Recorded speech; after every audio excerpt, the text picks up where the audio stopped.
நீங்க சொன்னீங்க முன்பே இந்த அதிருப்தியில சில பேர் இருக்காங்க அப்படின்னு சொன்னீங்க. குறிப்பா முன்னாள் அமைச்சர் ஜெயக்குமார், செல்லூர் ராஜு, வைகை செல்வம் போன்றவர்கள், ஆமா, எல்லாருமே ஒரு சைலண்டா இருக்காங்க இல்லையா சார்? அதுதான் அந்த மௌனம் என்னவாக இருக்கிறது அப்படிங்கிறது ஒரு கேள்வி இருக்கிறது. ஓகே, களத்திலே அது வேறு விதமாக வேலை செய்யும். எடப்பாடியினுடைய தலைமையை இவர்களுடைய மௌனம் கேள்விக்குரியதாக மாற்றும்.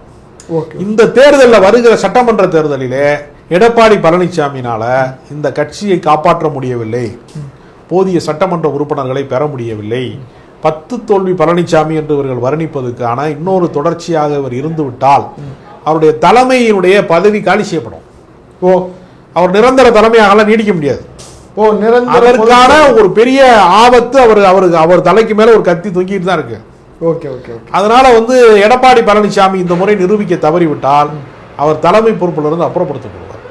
எடப்பாடிக்கு எதிரான ஒரு பெரிய கலகம் வெடிக்கும். அது ஒன்றும் மாற்று கருத்து கிடையாது. அதை நோக்கியும் அந்த மௌனம் அதை நோக்கியும் நகர்த்துமா அந்த தொண்டர்கள்ட்ட? ஆமா, ஒரு குறிப்பிட்ட அரசியல் கட்சியில கமிட் ஆனவங்க, பொறுப்பு வகிக்கிறவர்கள், அந்த வாழ்க்கை முறையை தேர்ந்தெடுத்தவர்கள் திடீர்னு மாற்ற முடியாது. அதனால அவங்க காத்திருப்பாங்க, உள்ளிருப்பு போராட்டத்திற்காக அவங்க காத்திருப்பாங்க. அது ஒரு மாற்றத்தை உருவாக்குவதற்கு அவர் முயற்சிவார்.